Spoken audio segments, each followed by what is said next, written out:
A teenage protester is the latest victim of the ongoing political unrest and violent demonstrations in Venezuela. Hundreds came out to remember the 17-year-old Niamh Olander who died during clashes with security forces on Wednesday. Now, there are conflicting accounts of the teen's deaths, and they've emerged, including one version by the government that blames the teen. The government said Olander died when a homemade mortar exploded in his hands.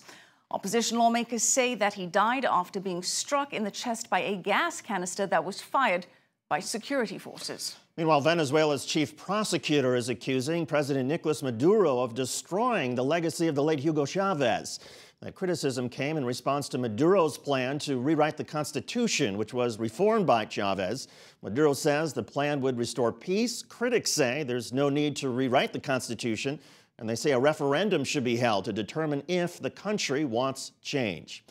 Against a backdrop of crumbling towns and schools due in large part to its financial matters, including bankruptcy, Puerto Ricans on Sunday will head to the polls. And they will be deciding whether their struggling island should become the 51st U.S. state. Now, the status referendum, Puerto Rico's fifth since 1967, is unlikely to change the island's label as a U.S. territory because that is a move that would require an act of Congress. Puerto Rico is $70 billion in debt.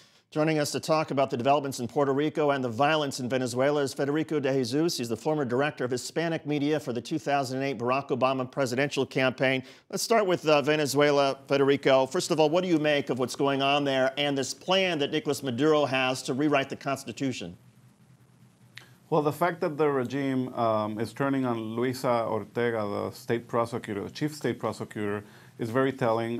There's been 67 deaths, including that 17-year-old that you mentioned, and the widespread protests around the country are a reflection of the impatience people have, not just because of the anti-democratic moves the Maduro regime has inflicted on its people, but also the starvation. People don't have food, they don't have basic supplies and necessities for health. And so the turmoil in the country is even turning regime people against it. And Maduro should just have free elections and let the Congress, which was won by the opposition, actually do its job instead of using the Supreme Court to torpedo its efforts.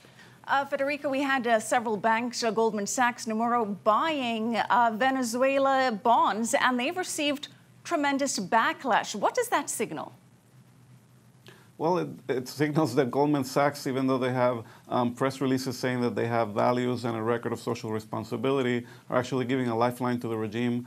And actually a cash-strapped regime right now needs a cash infusion in order to survive. And so a lot of people are criticizing Goldman for this transaction. Even though it was in the secondary market, it definitely gives a boost to the finances of the Venezuelan regime that Nicolas Maduro leads. What do you make of what Puerto Rican voters may do this weekend? Unfortunately, it's a farce, and it's sad to call it that, but it's a fifth referendum, as you mentioned.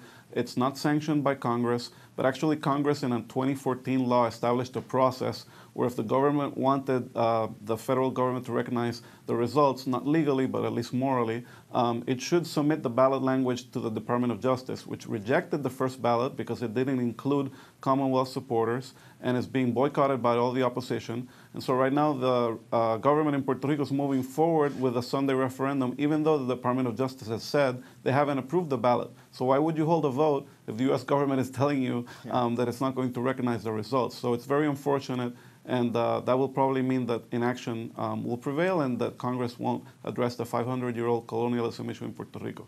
Federico de Jesus, thanks for coming on. Thank you for having me. President Trump dealing with chaos amid the Russia probe and low approval ratings in the U.S.